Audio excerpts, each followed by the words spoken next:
Jesus loves me, yes I know, for the Bible tells me so. Little ones to him belong, they are weak and he's strong. Yes, Jesus loves me, yes, Jesus loves me, yes, Jesus loves me, the Bible tells me so. Well, folks, I hope you enjoyed the tape as much as we've enjoyed it. So, and don't forget now, you also fix up a tape and send it over to us with a bit of singing on it, so we can hear you as well. Okay? William now is going to give a little recital in a moment or so. I think it'll be in Welsh. Anyway, here goes.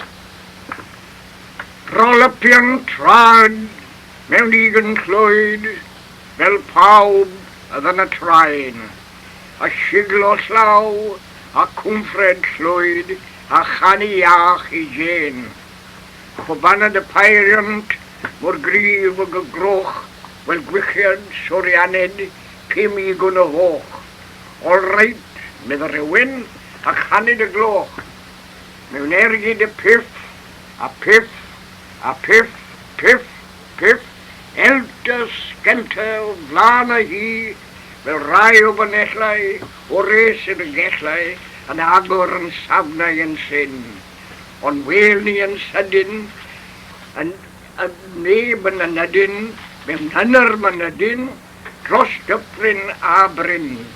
Bwrw trwyddi, blan a hi, srim sram sgellach, a hi. Dacw efol, dacw siop, dyma Cymru, stop.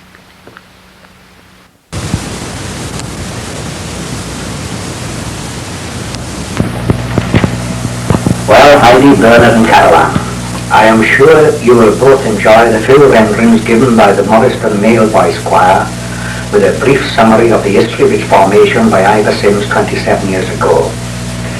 It was given by its new conductor. The interviewer was Cliff Morgan, a well-known international rugby player and now a popular sports commentator for the BBC. Although there are many good choirs left in Wales, we all think that Morriston is still the best and look forward with pleasure whenever they are on radio or TV. I am speaking to you on tape after playing back this program and feel sure your mind goes back to 8 or 9 years ago when you were over here and a member of this wonderful assembly. I do hope it is a good recording. It was taken from a television program given by the BBC with the cameras focused on Morriston, showing the new conductor in his garden attending to his other office at Pentraporth. You can even hear the cockerels crowing and the birds whistling, which is in direct contrast to the view of the old industries made derelict as a result of the new strip rolling plant at Margam for Talbot. I may say these old works, gradually falling into decay, presents a real eyesore to the people of Morriston and all that pass through the place on their way to Swansea and the wonderful Gower coast, with Mumbles such a short distance away. We have spent many happy days rambling along the rugged coastline from Mumbles to Langland Bay, Caswell Bay, right down to Port Eynon, a wonderful stretch of natural scenery left untouched and unspoiled by the millionaire takeover tycoons of this country. Well, folks, it is Sunday night and Hilda has gone to church. After the sermon, they practice new hymns in readiness for the Command of Ganny, which is held the largest church in Porthcawl on Good Friday. I have had some trouble with my recorder. It appears some dust or fluff had gathered on the recording instrument, and with strict scrutiny put things right without paying out the dollars. Well, there isn't much tape left on this side, so I will give you some idea of our commercials taken from TV. A bit of chocolate. Cadbury's? Of course it's Cadbury's. Thank you, then I will. An immense protest that I will sing the song of the family. You recall that this beautiful composition was written written by Dr. Joseph Parry when he was still a student in college, and was one of the theme songs for the Hill How Green Was My Valley, a banjoed by the male quartet.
Those were the days, my friends, we thought they'd never end. We'd sing and dance forever and a day. Singing and dancing. Not anymore. Neither one. The last item you heard on the tape was recorded at the St. David's Banquet in 1970 at the Biltmore Hotel in Los Angeles. I hope you enjoyed a little bit of nostalgia on the tape, on the tapes, plural. I have 2 more which I'm going to record. One is the original one recorded at 31 Regent Street, and the other one is a message from Rex to me from Australia. The one at Regent Street, I've given you a little excerpt of it, I think, from time to time, and I believe some of it is on the video that I sent over. But I'm sure you'll enjoy the whole thing. So here's wishing you all the best, a Merry Christmas, Happy New Year, and a prosperous New Year. Burn it.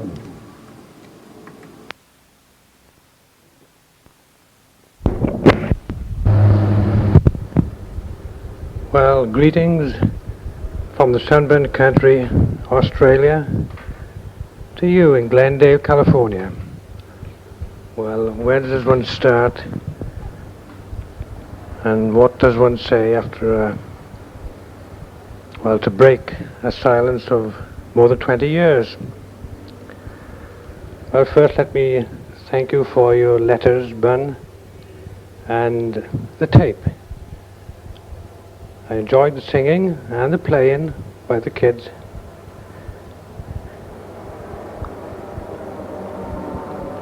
And I must admit that I would never have recognized your voice, Bun, if it had been sprung on me and I hadn't known who it was from. I would have miserably failed. But still, it's a long time. Well, let me explain where we are. At present, I'm in Darwin, in the Northern Territory, and we're doing 2 years up here. That is 9 and myself. We transferable staff with the Department of Civil Aviation, and we have to do a couple of years here and a couple of years there. And well, this is our turn for Darwin. We'll be up here for about 2 years. The date now is the 29th of October 1976. And we'll get this off so that you'll be able to, it'll be that promised letter or communications every Christmas. Anyway, I'll get on with it. You did say you had tapes of people in Britain Ferry, including my mother.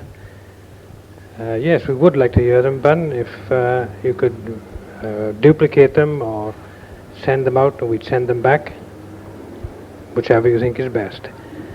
Well, I must say hello now to Heidi, who we've never met, of course, Laura Britt and Carol Ann, and also convey my, or I should say our best regard, Nina and myself, to Prince Watkin, the pretender to the Welsh throne, and dear old Peg, and Trevor and Susan and the other kids. Well, they wouldn't be kids now, of course. And again, thanks for the nostalgia for the picture Hurricane Bun. Yes, I still remember it. The moon of Manakura, etc. And I still got the hankering towards the sea and sailing boats and islands and palm trees, etc. But I have lived a part of that now. We were up in New Guinea for nearly 5 years, And last year, I think I might have wrote to you, I went on a cruise on a 65-foot ketch around the British Solomon Islands, which was very enjoyable, very enjoyable. Anyway, I must tell you of a little bit of news about a visitor we had, although this was last January.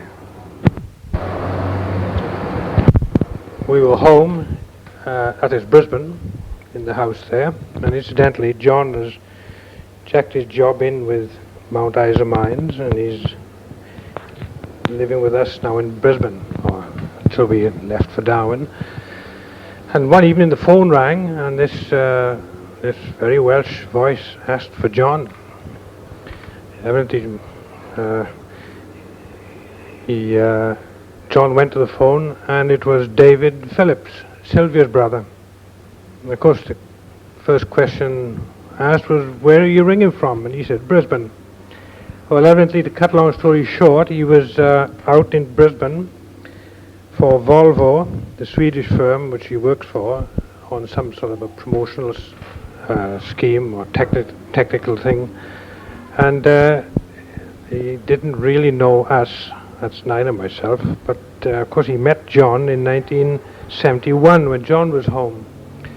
So we went out and met him, had a few nights out on the town, and it was very nice. But he's a very quiet sort of a bloke, David, and I remember him, I suppose he would have been 10-year-old, I suppose, when I saw him last. That was a long time ago in Skewen. Anyway, there's that. We haven't heard from him since. I think he was only out here for a month and then went back to Sweden. Well, now then, let me see. Where do we start now?